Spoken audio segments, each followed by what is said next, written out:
I'm your host, James Yoder, the Michigan Football Mailbag, taking questions live from you, the YouTube live audience, on a Friday afternoon. We're going to put this out on Saturday, so if you didn't get a chance to join us on a Friday, this is part of that show. So we're going to put all the content from the live on the channel as on demand over the next few days. All right, guys, if you have yet to do so, I want to still plug our Instagram account. I've been going a little ham on Instagram the last couple of days. We put up like 5 or 6 new piece of content, and I got a new tool. Now we're gonna start flooding your Instagram feed with segments from the show, stuff like that. But also we're gonna do things like just put up Michigan football highlights and make sure it's super enjoyable, make it a happy experience for you all off season long. So if you can, go follow us at Michigan Football Report. Let's toss that in the live chat too if we get a chance here, Jack. And then I'm gonna have it up right on my phone. The next 10 people who follow the account will give you a follow back, and we'll keep going. We launched it 3-4 weeks ago, sitting there at about 240 followers right now. So follow me,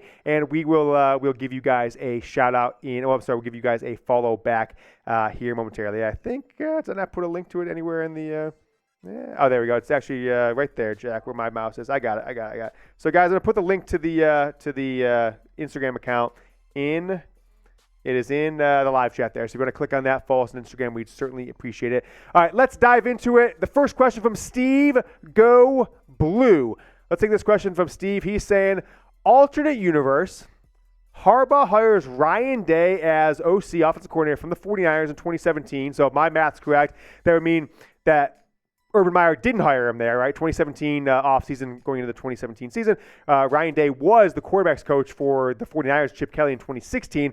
Michigan's offense is blank the last 5 to 6 seasons. Interesting question. Let me think about it for a second. Toss this one up on the screen, Jack. We'll ask you guys to participate for a moment. Who's your all-time favorite Michigan football player? It's an easy one for me. It's Charles Woodson. But I think after this season, if Michigan can live up to expectations, I think that is making the national title game and then being competitive in it. If they win it, then it's all over. It's going to be either J.J. McCarthy, Blake Corum, or Donovan Edwards, whichever one emerges to be the true superstar of this team.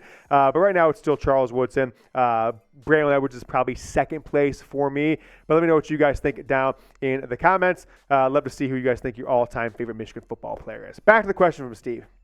Okay. So Michigan hires Ryan Day instead of Drevno, and then he had a co-offensive coordinator. Gattis came in 2 years later in 2019. I don't know. I think what he's trying to say here is, if I'm reading between the lines on this question from Steve, because it's kind of perplexed my brain, is if Michigan and Jim Harbaugh would have hired a real coach. Clearly, Josh Gattis was not a real coach to run an up-tempo offense like they did in 2019, turned out to be a failed experiment. If they hired a real coach, clearly Ryan Day has developed quarterbacks. He's turned his offense around Ohio State into his own thing. He's their head coach now. Has led them to the playoffs 3 times. Would Michigan be running that style of offense? I don't know. I bet it wouldn't have worked. I would say Day would have probably hung out for 2 years. Michigan would probably pass the ball a little more, probably develop quarterbacks better. But the Wolverines didn't have the quarterback talent on the roster right then. And I don't know if you're going to turn Brandon Peters into Dwayne Haskins or anything like that. So I would say that Day wouldn't have worked out with Harbaugh. He'd been gone to another job back to the NFL within a season or 2, and Michigan would probably ultimately reflect something like they have right now. And it's just what I had. You can't teach an old dog new tricks, I don't think. And I don't think Jim Harbaugh has the mental interest, I guess, or fortitude to run that high-tempo, high-flying, passing style offense. Let me know if you guys have subscribed to the YouTube channel. I'm going to give some shout-outs to anyone who has subscribed in the live chat, and I'll show some love in the comments if you're watching this Saturday on demand. Let me know if you subscribe to the YouTube channel yet. Give me a Y or an N. Jack, if you get a chance, toss it as a live poll for it. Let's see what percentage of the audience has subscribed. If not, now is the time to do it. YouTube.com/MichiganTV.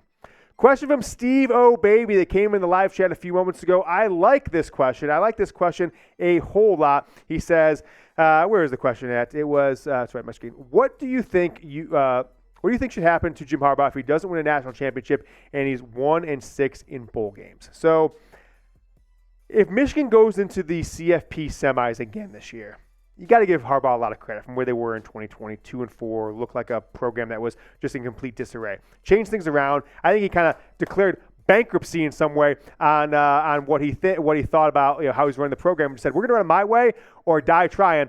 I don't know. I know the answer. Let's come back to this one in a second, Jack. We got to get this Fume Read sponsor read out of the way. I'll give the short answer, then we'll come back to it. I think Harbaugh's got to win a semifinal game. Nothing's going to happen to him if he doesn't. He's still going to be the best coach that would be willing to coach Michigan football. But I think people will start being a little more down on him nationally if he loses in the semifinals 3 straight years. And there'll be kind of that mantra, Harbaugh can't win the big one. The Michigan Football Report is sponsored by Fume. Are you tired of struggling with bad habits? Cold turkey, it might be great for sandwiches, but there's no better way to break free of those pesky habits, and it doesn't involve weird mind voodoo and bizarre tactics. Introducing our sponsor Fume, an innovative award-winning device that helps you kick bad habits to the curb by focusing on the good parts. Scan the QR code on screen to learn more. Fume is all about embracing the natural. It's not electronic, and instead vapor. Fume uses flavored air.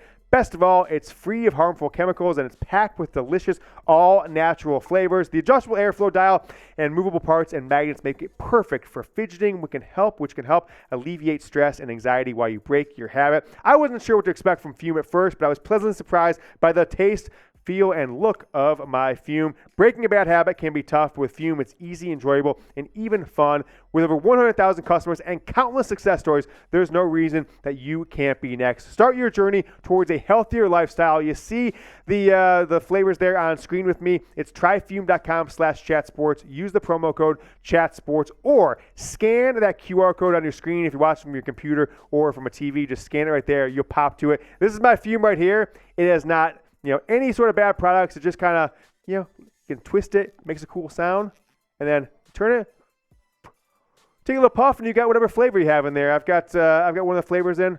I've been rotating them, so I'm not sure which one's in there right now, but they're all awesome. Tryfume.com/chatsports. Use code chatsports for 10% off your order when you get the Journey Pack today. Steve-O, baby, more on this question is Harbaugh's got to win. It doesn't have to be an undefeated season again. I think Michigan can lose one game, whether it's to Ohio State or Penn State or another game, still make the college football playoff. Okay, just like Ohio State did last year.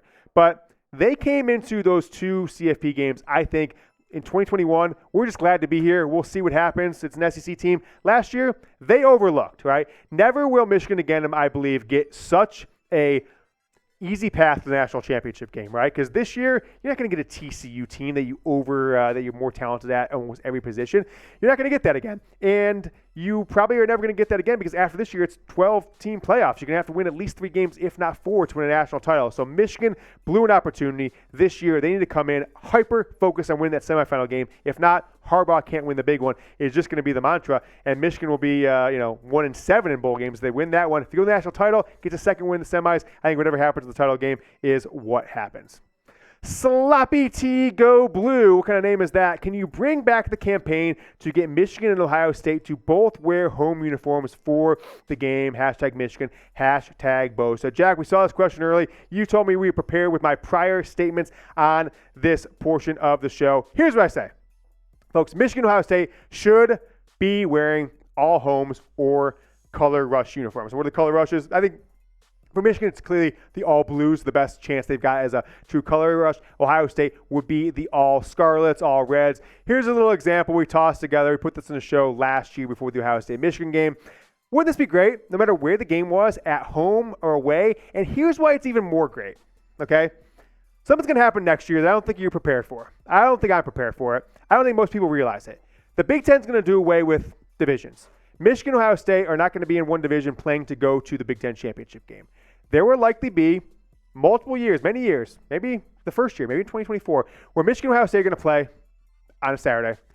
Whoever wins, they're going to have to play the same team, the same game the next Saturday. So maybe take some of the advantage out of it for whoever has the home game that year, knowing that it really doesn't matter. We're going to have to play again next week. Either way, if they both make the Big Ten title game, they're probably both in the playoffs. So it's not sure it matters. So take the home field advantage of it in some way, make it a little bit cooler, and maybe it's just like, all right, they don't do it for home games. Maybe they do this if they appear in the Big Ten championship game together. They don't kind of repeat the uniforms they just had. Boom, you switch it up. You go to the all blues, all home uniforms, or these color rush kind of combos from here. I am totally for it, but I'm not the only person that has opinions on Michigan football. Let me know what you guys think. Should Michigan and Ohio State both wear either home uniforms, Michigan clearly the blue tops, the maize pants, or in Ohio State there, scarlet and gray, or should they wear the one color, all blue, all scarlet color rush jerseys? Give me a Y for yes or an N for no. I am totally in the yes bucket, but want to know from you guys. Randy Rickman, how's the kicking game looking? I wish we really had a good insight into it. It's the one position that not a ton of inside info came out during spring ball. And Tommy Doman, what do we know we're getting from him? Michigan hasn't had to use him. The only thing I would say that leaves me feeling good about the kicking and punting situation is, well, one, they've known this for a couple of years that Jake Moody, of course, and others would not be back for the 2023 season. So Michigan could have recruited. Michigan could also went heavy in the transfer portal to get another kicker. They chose not to. So it would lead me to believe they at least think they've got a viable option at both kicker and punter. So I'm going to go decent. But I hope that this is not a year that Michigan has to rely on a game-winning field goal like they did against Illinois to win a game. So that's just my hope for this team. Richard Snow says, when are the next big recruiting targets decision timing? Okay. No one that's going to choose Michigan is coming up, imminently. So if anything happens this month, right, there's been chatter of, Michigan's going to another commit here, get another commit there. There's a couple players in the state of Ohio, a couple top 150 players that are on the cusp, might end up being Michigan Wolverines. But nobody that I know is coming up in the absolute near future on a recruiting decision. But I think we proved something out a couple weeks ago, Jack, is I think any recruiting decision of a top 250, 300 player that is a Michigan lean, that we think it's 50% are likely to go, I would do live shows going forward for every single recruiting commitment. So that'll be our announcement to you guys. If there is a commit, someone committed, and we think he's at least 50-50 to Michigan, we'll do live shows going forward here on the Michigan Football Report. All right, we love to toss you guys questions, just hypotheticals, things that we're thinking about. I'm going to take a quick fume right here. I'm fuming. But let me know what you guys think. Need a score to win. J.J. McCarthy, Denard Robinson. J.J. McCarthy, Denard Robinson. Which of these two quarterbacks would you choose to lead a drive? 2 minutes left. You need a touchdown to win it. Denard, for all his faults, and sometimes those passing faults, he was one of the better quarterbacks Michigan's ever had. You're down. He just tucks the ball into his right arm, gets the first down here, and then makes the right pass. See the Notre Dame game in 2011. But McCarthy certainly proved he can do the same this past year. I'm still going to go Denard. But the first time Michigan needs one this year and JJ does it, he kind of jumps ahead for me. I'm giving it a DR until JJ has one more game-winning drive. SWWF coming in with the question, Gattis was a bigger bust than Patterson. You must mean Gary Patterson at TCU. Total bust, I agree. Certainly don't mean Shea Patterson, who, if not for him coming up to the Michigan, transferring to Michigan before 2018, remember what Michigan looked like in 2017. That was an offense that could not do anything, and the quarterback situation was as dire as possible. Shea Patterson did not turn out to be a five-star NFL-level quarterback, but he won 10 straight games, got Michigan into the top 4 before going to Ohio State.